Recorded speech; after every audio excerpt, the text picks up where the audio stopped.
E eu queria, já que você entrou nesse assunto aí falando de Portugal e Coimbra e tal, e a gente tava falando nessa coisa política e passa por cultura, né? Obviamente. E cultura, que a galera fique claro, não é conhecimento. Cultura não tem nada a ver com isso. Cultura é um conjunto de costumes, entre eles o conhecimento, mas outras práticas ali.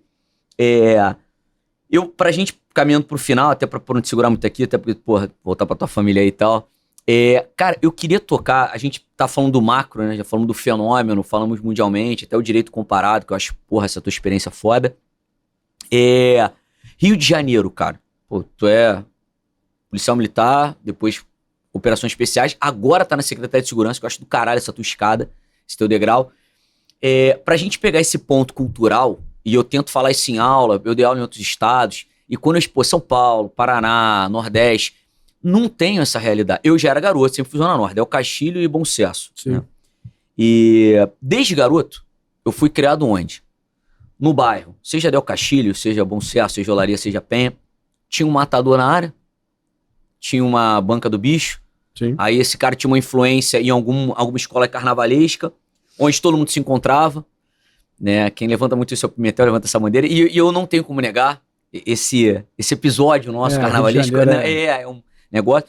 E aí eu queria chegar nesse ponto, primeiro isso é uma cultura só nossa, só que a gente evoluiu. Aí hoje eu tenho milícia, queria a tua visão técnica, eu não vejo a milícia comercialmente em outro estado como tem aqui, virou um comércio bizarro a parada. Aí eu tenho a contravenção, a milícia, eu tenho o tráfico e eu ainda tenho a narcomilícia, fora a corrupção. Que aí tu ainda tem que trabalhar com isso, né? Agora, e só para te situar, eu queria que você fizesse paralelo do abstrato pro concreto. Essa semana, juro pra você, num prazo de 7 dias, você tá acompanhando, eu tive a prisão do Rogério Andrade, contravenção, aí eu tive o assassinato da Marielle, corrupção política, e eu tive, né, o Peixão, evento ali do narcotráfico. Cara, o que a gente combate aqui, meu irmão? Porque é uma realidade muito peculiar. Não tem São Paulo, mesmo com uma facção super organizada. Queria que você fizesse primeiro assim, no macro, de onde vem essa nossa cultura, e se você vê isso como uma cultura nossa, peculiar, e qual delas que você vê mais problemática, e tem remédio pra essa porra? Cara, assim, não existe solução fácil para problemas complexos. Sim. Essa é a primeira observação. A segunda observação é que, com a velocidade do fluxo de informação, a gente vive na era da informação. Sim. Os problemas que eram originários e exclusivos do Rio de Janeiro estão acontecendo em outros lugares do Brasil. Sim. Com muita velocidade. Então, Bahia hoje, praticamente muito próximo da realidade carioca. Né? Você diz em relação ao narcotráfico? Sim, na relação e tal. E eu tenho que entender o fenômeno criminal como algo multifatorial. Sem dúvida. Beleza? Solução existe. Só que a solução, assim como o problema, ela tem que ser o quê? Complexa. Não adianta eu achar que a repressão exclusivamente vai resolver o problema, porque não vai. Então eu tenho que trabalhar no sistema como um todo. Prevenção, repressão, que são as duas pontas, né? E trabalhar com um arcabouço jurídico e uma estrutura governamental que dê a resposta.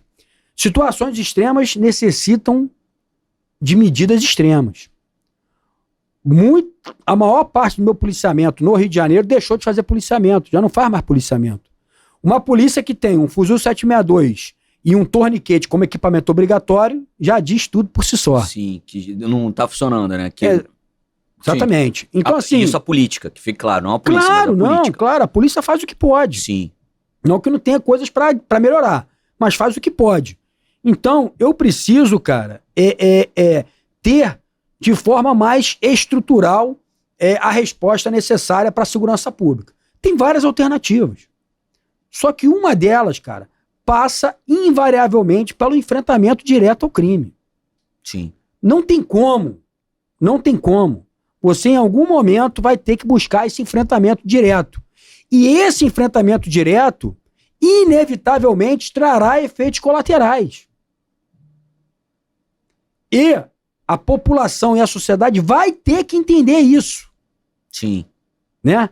Então, assim, eu preciso, de fato, ter uma reforma estrutural no sistema persecutório criminal como um todo. Eu preciso reestruturar as polícias, e isso não passa só por efetivo, passa por tecnologia, passa por competência, passa por discussão. Rapaz, eu tava vendo ontem aquela audiência lá sobre a PEC. Irmão, os caras discutiram um monte de coisa e não discutiram o que tem que ser discutido. Como o ciclo completo de polícia, como o fim do inquérito policial, que é uma situação arcaica. O ciclo incompleto de polícia só existe em 2 países no mundo, Brasil e Cabo Verde. Cara, o que tem que ser discutido, não se discute, cara. Sim. Entendeu? Aí tá discutindo protagonismo do governo federal. Como é que você vai dar protagonismo do governo federal se tu tem um país de dimensões continentais com realidades completamente distintas? Sim. Tá entendendo? Então, assim, então essa reforma do sistema como um todo, né, ela tem que acontecer. Não existe a condição que nós temos hoje de um criminoso ser preso com uma arma de guerra que derruba uma aeronave e o cara não ficar 3 anos preso, pô. E além dele não ficar 3 anos preso, ele ficar num presídio onde, cara, ele não tem a menor chance de evoluir como ser humano ali, pô. Também. Mas investir em presídio politicamente soa mal. Só que, cara, o presídio não é o final da linha. Sim. Aqui não tem pena de morte nem prisão perpétua. Não tô dizendo que eu sou a favor ou contra. Isso é um debate muito polêmico. Sim. Mas esse cara vai voltar pra sociedade, pô. De que forma, né? De que forma? Então, assim, tudo isso, cara, tem que ser revisto pra ontem. Pra ontem. E passa por onde? Pela política. Sim. E aí um ponto que é muito interessante, cara, que eu sempre gosto de destacar.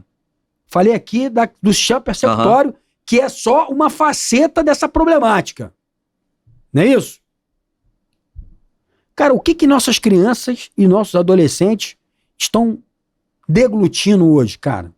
Sim. Como você diz, como cultura, como comportamento? Entendeu? Sim. É porcaria. É bandidolatria. É glamorização do crime. Glamorização do que é errado. E aí no Brasil tem um problema muito grave, cara, que culturalmente, quando você fala a palavra ordem, as pessoas se assustam, cara. E nossa bandeira tá escrito o quê?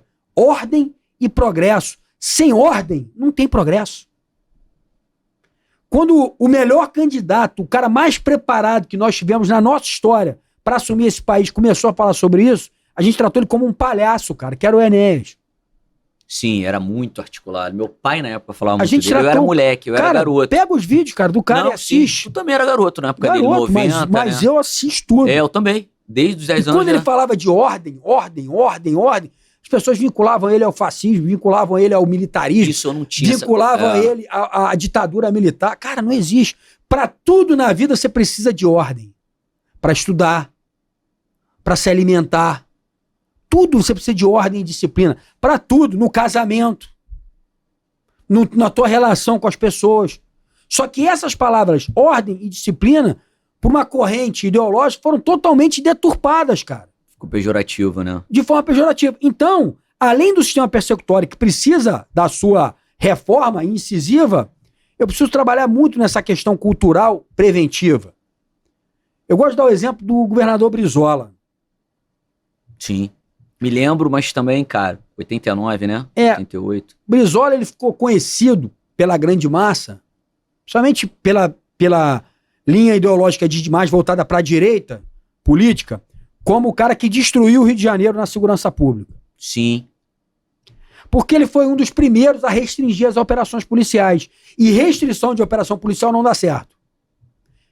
Não dá certo. Nunca deu certo. Todas as vezes que tentaram restringir a atuação policial, deu merda.